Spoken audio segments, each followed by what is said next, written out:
Quibo 99.1 FM. Burby's 99.5 FM. Kaieteur Radio.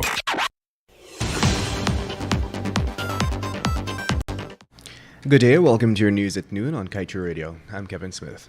Even though he can understand the reasoning of the government to accelerate oil production in light of high oil prices, former Finance Minister Winston Jordan believes such an approach represents a fatal flaw in industry management, especially when one considers the fact that the institutional and legislative framework remains outdated. Jordan lamented the fact that there is no proper development plan in place for the sector, a plan that sets out the right coordination for oil production and capacity development. He recalled that the Inter-American Development Bank had advised Guyana to get this done, but it is yet to be realized. The former finance minister's comments are also in sync with the findings of a key report by the World Bank, which highlighted that the shortage of oil sector experts in relevant government entities, combined with inadequate human and capital resources, limits the country's ability to monitor, audit, and enforce regulations on oil companies. As a $9.5 billion audit of oil giant ExxonMobil progresses, the scrutinizers of this bill have been urged to pay keen attention to possible shell companies servicing the budding oil and gas sector, as Guyana could be losing billions in such a scheme. This was the advice given by economist Elson Lowe. He added that this practice is a well-known trend that international companies implement in their bid to rake in more profits. In fact, the economist explained that while attached to the State Assets Recovery Agency a few years ago, the Inter-American Development Bank facilitated a training which flagged the issue. To this end, Lowe noted that the product of these activities see oil companies profit from those businesses and at the same time charge inflated prices. To ensure the capabilities of Guyanese are developed in a meaningful manner, the country's local content legislation takes key steps to influence the procurement philosophy of oil companies. In this regard, Guyana's Local Content Secretariat has issued guidelines which demand that oil companies use a robust bidding evaluation process to realize high levels of technology and skills transfer along with employment. And moving on, police continue to dismantle an East Bank Demerara carjacking ring. A total of 5 alleged carjackers were remanded on Friday after detectives were able to capture 2 more of them. Their ongoing operation also led to them to recover several car doors hidden at another location in the backlands along the Soos-Dijk-Linden Highway, and the detectives believe that the busted gang might have removed them from a number of stolen cars. Among those remanded on Friday was 36-year-old Jason Harry, an ex-police. He, along with 26-year-old Jermaine Watson, 32-year-old Tony Jarrick, 25-year-old Stanford Ford, and Randy Fraser made their appearance at the Diamond Magistrates Court before Magistrate Sunil Scares. They were slapped with a series of armed robbery charges, car theft, and other offenses.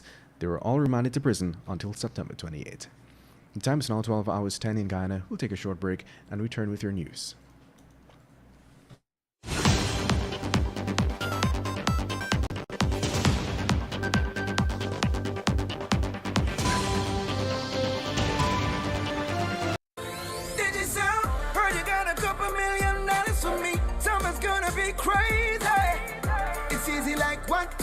Can't believe all this money for me. I got to get the CASH. That's the code for the vault, so let's play. Top up with the toes and then the next day you could be a millionaire. But did you sell? More than 15 million to grab this summer. Top up with $1,000 or more to collect the letters to spell CASH. For a chance to catch millions in the Digicel's cash vault. Top up today. Did you sell?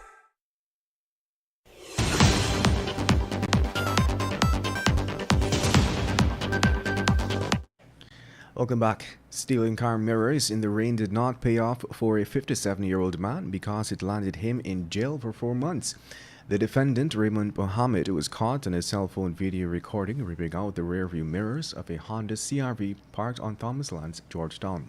When he realized that people had seen him, he began scampering away through the rain. The court heard that he had stolen the mirrors on August 23rd, and they were worth some $80,000. He was also accused of stealing mirrors from another car valued $30,000. A delivery clerk on Friday did not return home to her family after a storage rack at the Gaffors branch at Land of Canaan, East Bank Demerara, collapsed and killed her. Dead is 30-year-old Cindy Jitan of Golden Grove. The workplace accident took place during the afternoon hours, and according to the Gaffors Deputy CEO, David Falconer, the incident devastated the company. A church pastor, Colin Samuels, has been charged for allegedly raping his female church member in the Region 2 district. Samuels, popularly known as Pastor Sammy, made his first court appearance at the Anna Regina Magistrates Court on Tuesday before Magistrate Esther Sam. The pastor pleaded not guilty and was placed on $150,000 bail.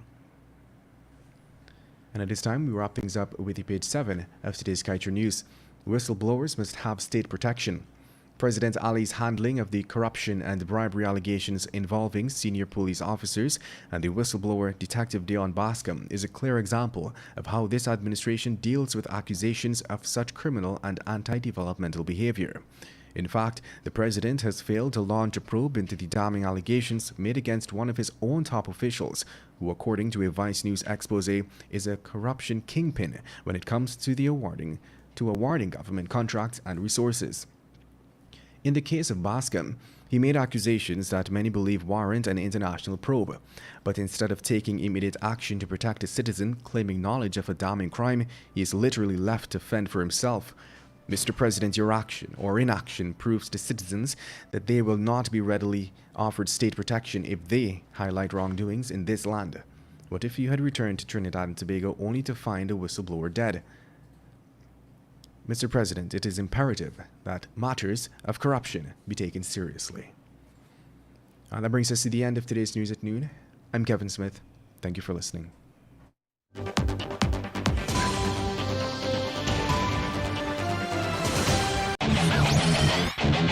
Want value for your advertising dollar? Then place your ads on Kaieteur Radio's Newscasts. Streamed live on 6 different mediums, reaching hundreds of thousands.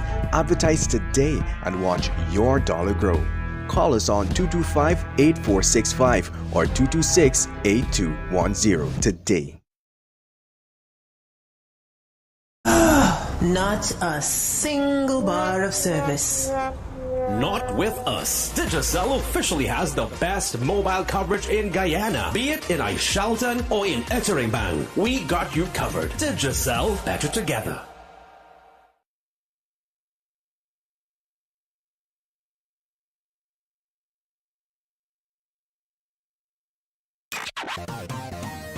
Kaieteur Radio, keeping you informed. Demerara and Essequibo 99.1 FM. Burbies 99.5 FM.